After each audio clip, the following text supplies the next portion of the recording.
Reflections at Chinn's Lake.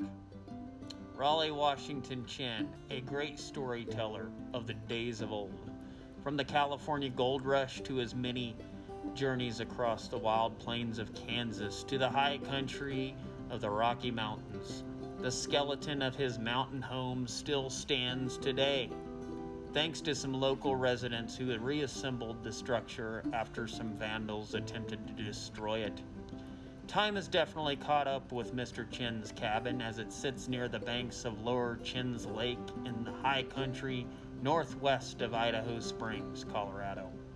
The majority of the once known cozy home of Mr. Chinn is now sitting in about 2 to 3 feet of water due to 120 years of erosion and harsh weather. As I sit here today on the banks of Chinn's Lake, waiting for an opportune time to capture a stunning reflection shot of this beautiful scene, I drift into a proverbial time portal into the past. Hey y'all, it's Jeff with Altitude Creations. We're here at Chinn's Lake once again, one of my favorite spots to do reflection work. We're going to use some neutral density filters, we're going to use some polarizers, we're going to do some telephoto photography, we're going to do some just wide angle photography. I'm just waiting for this little storm to kind of settle. Maybe the lake will settle after the storm rolls through. It was just a little sprinkle storm here in the Rocky Mountains, and let's just hope the lightning stays away, because we're at about almost 12,000 feet. Probably wouldn't be the best place to be, if you know what I mean. Check dog out. Let's get into it.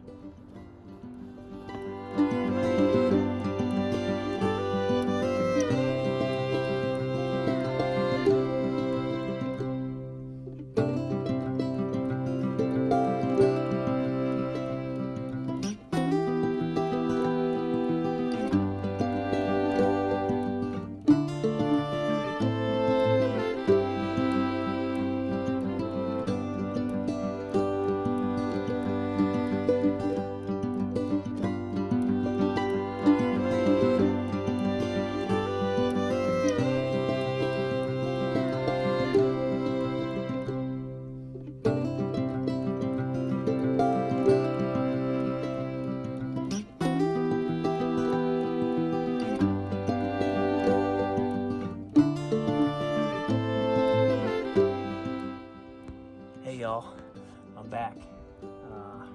We're doing some long exposure work right here in my favorite spot. The storm has just moved out. All right, this is where the best time to get reflection shots. Look at that.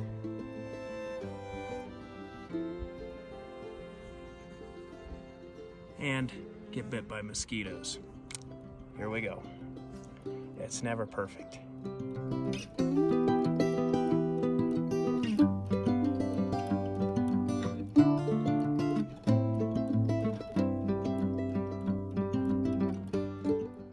It's pretty awesome here. You can get this nice little composition here. We got the camera set up in portrait mode, and we're getting this nice reflection right down here. See the trees, and we're framing our shot with this old wood. Yep, all kinds of creative stuff we're doing out here. We're using a polarizer too, so we can kind of cut through that water and create some bluer skies.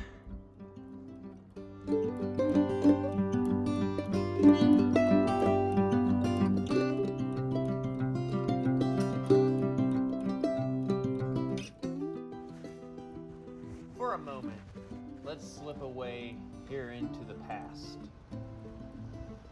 Just imagine, on a beautiful early midsummer's day, in these beautiful Rocky Mountains, where the tall pine trees fade off into alpine country, on the banks of what is known as Chinn's Lake, a small, quaint, cozy cabin sits with its chimney, billowing smoke fueled by the high-altitude pine. It appears today as a relaxing and recreational day for the resident of this humble abode, to include a good majority of the settlers and miners of this valley and the mining camps nearby. For this region has seen much change in the past 50 years, since the discovery of gold near Idaho Springs, to the struggles and tensions between those who would steal, exploit, and deprive those from the fruits of their labor through fear, intimidation, and just flat-out violence. Today was a day of reflection.